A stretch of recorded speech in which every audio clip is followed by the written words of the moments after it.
has ISIS become the best funded terrorist organization ever?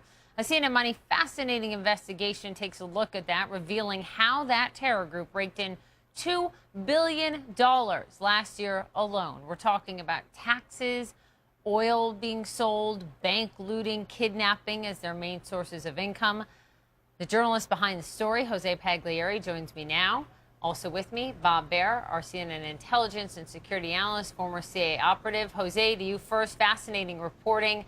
How did you get to the $2 billion number, that they made that much money in 2014? So let's talk about the sourcing here.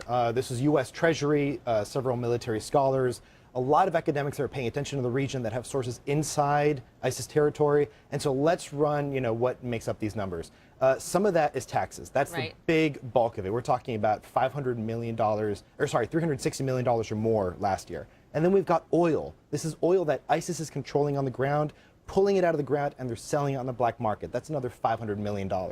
And then this was huge. They looted banks all across Iraq, some 90 banks or more, and they took $500 million to $1 billion of cash and gold out of these banks. And then on top of that, it's kidnapping and ransom. Right. And so what we're talking about here is not just some, small terrorist organization. We're talking about something that resembles more of like a fully functioning state. It's kind of amazing to me that you can get to these numbers. This is like auditing a company, but yet this stuff can't be stopped. Baer, to you, now we see how they have so rapidly become this incredibly well financially endowed terrorist organization. Who's buying the oil? The oil is very easy to smuggle out. You just simply drive it across the border into Iraq or up to the Turkish border in trucks, small trucks, big trucks. When you drive these roads, they're slick with oil. It's amazing. I've been up there a lot, and this is an old established commerce. And once ISIS took over the major fields in the east around Deir ez-Zor, the Total field, the French company, they just started pumping it. They kept a lot of the same engineers, and they really haven't slowed down at all. So as Jose said, this is a well-funded state that's not going away, and you simply can't bomb this state into oblivion. Sure. I think eventually the Islamic State will collapse under its cruelty, but in the meantime, it's well-funded. But there's been a lot of heat on Turkey for purchasing the oil, right?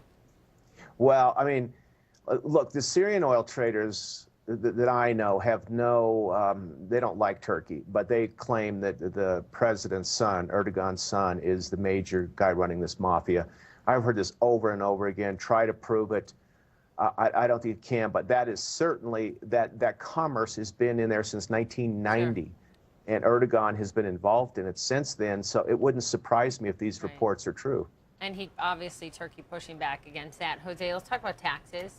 All right. How on earth does an illegitimate terrorist organization tax some 8 million civilians that live under their reign? So let's keep in mind what they're doing here. They've taken over a huge swath of territory. Sure. And the people who live there, they still need to make a living, right? They still work, they have homes. And so what these soldiers have done is they've formed a de facto state and said, look, we're the bullies here, we're the mafia. If you're on this road, you have to pay a toll. If you make income, we charge you 10%.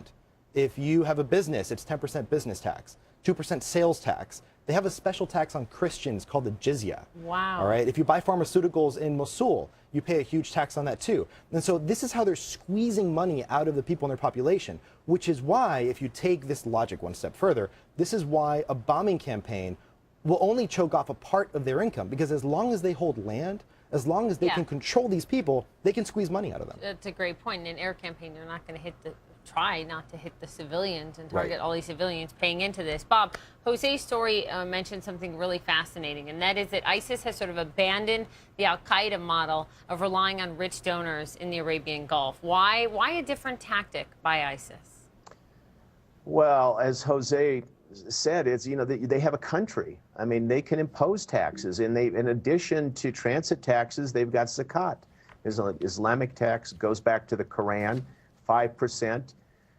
That's a lot of money on 8 million people. And we still don't know, by the way, how much money is coming out of the Gulf. I have my suspicions, but a lot of people in Saudi Arabia and the rest of the Gulf believe that the Islamic State is holding back this Shia menace in Damascus and Baghdad. So they do have sympathizers. We really have to, in this problem, look at the symptoms, what has created the Islamic State, and not just leave it as a terrorist organization. Yeah, it's a great point. Jose, thank you. Fascinating reporting. I would push you all to cnnmoney.com. Read Jose's piece. Bob Baer, thanks for the insight as always.